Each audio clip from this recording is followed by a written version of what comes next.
So I'm sitting here admittedly at the edge of exhaustion, and every now and then it seems to me that you've got to offer an explanatory purpose, Charles, if people won't have a clue what's going on. And this may be one of those times. First off, this video is being posted on a site hosted by Xenia. That's Xenia Sohl, or Xenia Star Woman. And that is an identity that I have maintained for a long time. Actually dates right back to the 80s, when the woman was in visiting the zoo, for obvious reasons didn't want to use her own name. So we thought, well, you know, you're Jewish. She was, she is. And so why don't we just come up with a Jewish name? We'll look for something, and we thought, well, what's the oldest Jewish name in Judaism? And that turned out to be S-O-H-L. So it started off as Leslie Sohl, and that was in about, what, 1980. And the woman's real name, I'll tell you, is Marla. Marla something, but that's a very Jewish name for you right there. And her family did not like me at all, although they tolerated me, and I had lots of Friday night dinners at their place around the table, and they were not drinkers by any stretch. So, you know, it was Pepsi. So it was Pepsi and whatever food they threw together. That was easy because it was the beginning of the Sabbath, and they weren't particularly religious Jews, but they did observe some aspects of the Sabbath. They didn't go crazy with it, like they used electricity and all that. There's some Jewish families that, you know, everything goes off the minute the Sabbath. They kind of preheat the house. In the winter, they really get the temperature up because at the start of the Sabbath, everything gets shut down, and they literally wait for the end of Sabbath before they can turn everything on again. So it was really, really cold out. The temperature in the house might drop a bit until such time as they can turn the temperature back up and reheat the house, which is when the sun goes down on Saturday. So in the winter it's not so bad, right?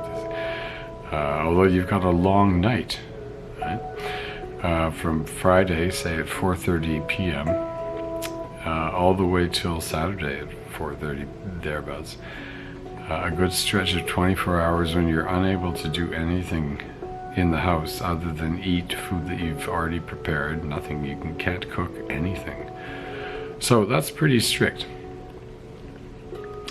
But Marla's family, or rather Xenia, whatever, wasn't like that. But they did kind of half observe things, but they weren't particularly strict, or there's no chance. I wouldn't have a chance with her.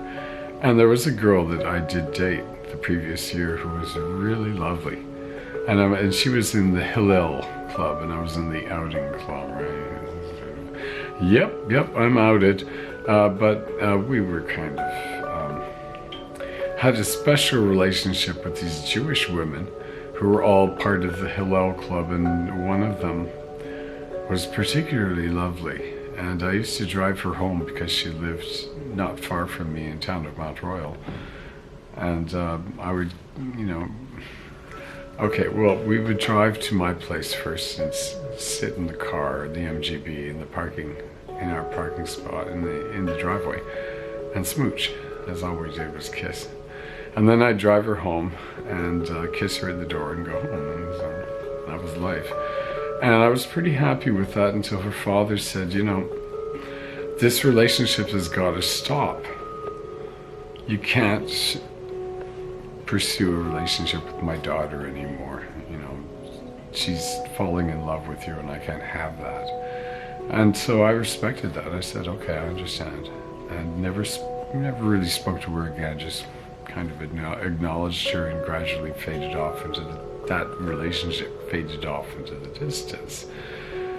And, well, I kind of became a mod or a punk or what have you, and did the music thing, so that was kind of incompatible with her in any case.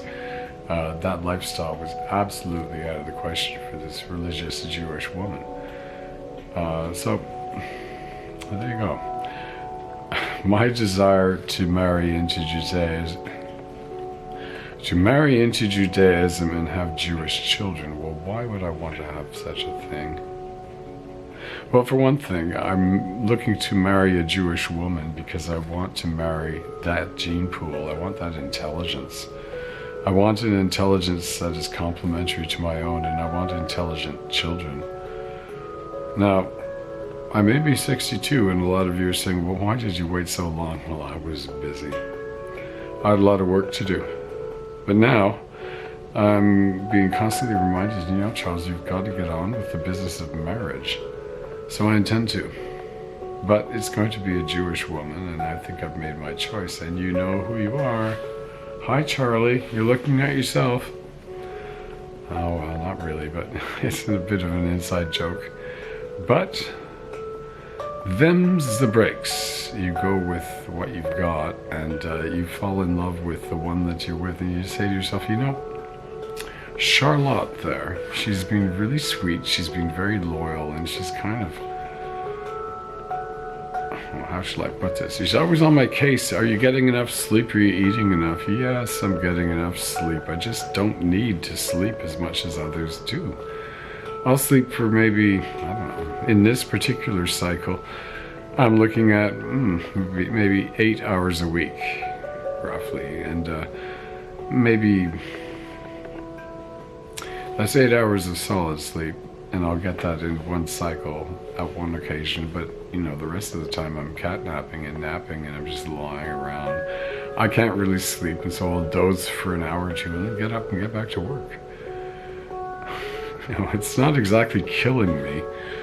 And I like to think that for a person who is, you know, 62, I don't look that bad. So whatever I'm doing, if there's the expression burning the candles at both ends, I don't think so. I'm not doing that. I do work hard, mind you, and I have a lot on my plate. I tend to keep very busy. Come on, focus, work with me. I tend to keep very busy. I like to get a lot done. And so, you know, it's a matter of my choice in terms of how I live my life. Now, there are certain things that I don't do. I'm not big on socialization. I don't drink alcohol, not really. I keep alcohol on hand for guests, you know, whatever. If I have guests, they're free to enjoy a beer. I got lots of beer, and or you know, whiskey or scotch or vodka or gin or what have you. I keep all of those beverages on hand. I just don't drink them. I don't know. I'm just not big on alcohol, I guess. Or rather, to say it's a waste for me because I don't get drunk. And you know, that feeling you got do, it's lost on me. I'm really not interested in anything that would take away from my ability to focus deeply on any subject at any one time. And getting drunk, what's that going to get me? And it's not going to get me the type of focus that I like. It's not going to get me to a place where I can do the things that I want to do, so I simply avoid it altogether. Now, granted, I smoke cannabis, but I do that for pain relief, and don't really get very high off of it, but yeah, I get a pleasant buzz. And all those other drugs, the street drugs, well, they're wasted on me. They have almost no effect. So I can get down and dirty with those people who do those drugs, and I can do them right alongside them and be completely aware and sober. Like they're kind of zoning out and falling asleep, or you know, passing out or what have you, because that's the effect that the drugs have on them, and that's what they're looking for. But I take the drugs, and you know, for a moment or two I feel what they're sensing, and then my alpha brain kind of takes over and goes, okay, that all goes to the side. Sobriety is key, and so the alpha brain establishes, well, you may have taken this drug, but you're not going to benefit from it. Now, there are times, I have to admit, when something like heroin would come in handy for me, because I do need something to knock me out. But on the other hand, I find that clonazepam still carries a kick. So, you know, for me, a choice between clonazepam and heroin is rather easy, right? I'll take the clonazepam, please. I understand the side effects of it rather well, and it doesn't pose any great impediment. You know, it does have an addictive aspect to it, but I'm non-addictive. So if I can get clonazepam, and it's dirt cheap, by the way, it really is an inexpensive drug. Well, okay, that's my choice. Thank you very much. Your choice is what you choose to do. What you choose to do is your business, but no, not me. The things that I see people doing and getting so completely, utterly destroyed by drugs.